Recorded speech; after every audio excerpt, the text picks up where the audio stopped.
ஆச்சி பாதாம் ட்ரிங்க். ஆச்சி பாதாம் ட்ரிங்க் ஒன்னு வாங்கினா ஒன்னு ஃப்ரீ. தற்போது நமது இணைப்பில் பாஜகவின் தமிழிசை சவுந்தரராஜன் அவர்கள் இணைப்பில் இருக்கிறார். மேடம் வணக்கம். வணக்கம் மேடம், இங்க சட்டப்பேரவையில முதலமைச்சர் நிறைய விஷயங்கள் குறித்து பேசினாரு. குறிப்பா தமிழ்நாட்டுல மத கலவரங்கள், சாதி கலவரங்கள் பெரிய அளவுக்கு இல்ல, ஆனா அதை தூண்ட நினைக்கிறவங்களை தமிழக மக்களே முறியடிப்பாங்க அப்படின்னு குறிப்பிட்டு பல்வேறு விஷயங்களை பேசியிருக்காரு. உங்களோட கருத்து? இல்ல, இதுல முதலமைச்சர் அவர்கள் இப்போ நீங்க பாத்தீங்கன்னா பள்ளிகளில் ஜாதி பிரச்சனை இருக்கிறது. இதுவரைக்கும் எந்த ஆட்சியிலையுமே பள்ளிகளில ஜாதி பிரச்சனை இல்ல, பள்ளி குழந்தைகளுக்குள்ள ஜாதி பிரச்சனை இல்ல, பெற்றோர்களுக்குள்ள ஜாதி பிரச்சனை இல்ல, மலம் கலந்த நீர் எந்த காலத்திலையுமே பட்டியலின மக்கள் இருந்த இடத்திற்கு கொடுக்கப்பட்டது இல்ல, அதை விசாரிக்கப்படாமலும் இருக்கப்பட்டது இல்ல. இன்னைக்கு கோயில்கள்ல கூட அந்த காலம் மாதிரி ஜாதிய பிரச்சனை வந்து கொண்டு இருக்கிறது.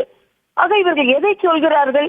இன்று ஏதோ அமைதியாக ஆட்சி நடந்து கொண்டிருப்பதை போல கோயம்புத்தூர்ல குண்டுவெடிப்பு என்று சொல்லி அந்த என்ஐஏ அவர்களை கைது செய்திருக்கிறார்கள். ஆக இவ எல்லாவற்றையும் வைத்து கள்ளக்குறிச்சியில நடந்தது என்ன? இன்னைக்கு ஒரு வானூர்தி விழால ஒரு சாகச நிகழ்ச்சியில சில ஆயிரம் பேர் கூடினதுல கூட உங்களால் உயிர்களை காப்பாற்ற முடியவில்லை. நீங்கள் 46 கோடி மக்கள் கூடிய ஒரு விழாவை பற்றி நீங்கள் பேசிக் கொண்டிருக்கிறீர்கள். ஆக பூசி மெழுகி கொண்டிருக்கிறார் அண்ணன் ஸ்டாலின் அவர்கள், முதலமைச்சர் ஸ்டாலின் அவர்கள். நிச்சயமாக தமிழ்நாட்டில் பல பிரச்சனைகள் இருக்கிறது. இதுல யாரும் தூண்ட வேண்டியதே இல்லை. யார் தூண்டுகிறார்? அவர்கள் தான் ஜாதியை பற்றி பேசுகிறார்கள், மதத்தை பற்றி அடிக்கடி பேசுகிறார்கள். யாருமே ஜாதியை பற்றி பேசவில்லை, ஆளும் கட்சியை தவிர.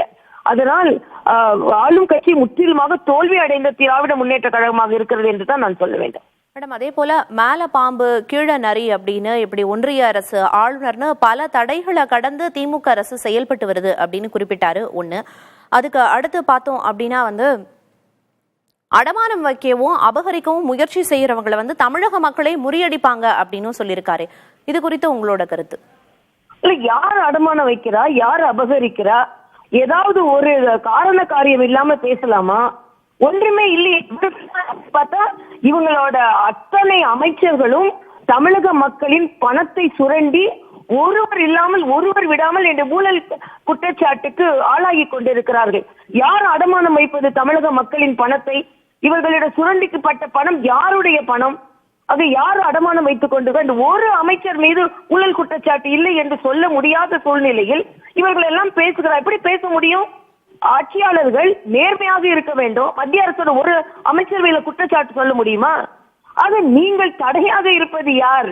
நீங்கள் தான் மக்களின் வளர்ச்சிக்கு தடையாக இருக்கிறீர்கள். இன்னைக்கு பெரியசாமி வரைக்கும் இன்னைக்கு ஊழல் குற்றச்சாட்டு வந்தது. 9 அமைச்சர்கள் மீது ஊழல் குற்றச்சாட்டு இருக்கிறது. யார் தடையாக இருக்கிறார்கள் மக்கள் வளர்ச்சியின் மீது? இதற்கு முதலில் பதில் சொல்லட்டும். மத்திய அரசு தடையாக இருக்கிறது என்ற ஒரு பொய் தோற்றத்தை ஏற்படுத்தி பாம்பு நரி கதையெல்லாம் சொல்லலாம். யார் நரி யாரு பாம்பு என்பதை இப்போ தமிழக மக்கள் பின்பு புரிந்து கொள்வார்கள். நன்றி மேடம். இணைப்பில் உங்களோட கருத்துக்களை தெரிவித்ததற்கு நன்றி. ஆச்சி பாதாம் ட்ரிங்க். ஆச்சி பாதாம் ட்ரிங்க் ஒன்னு வாங்கினா ஒன்னு ஃப்ரீ.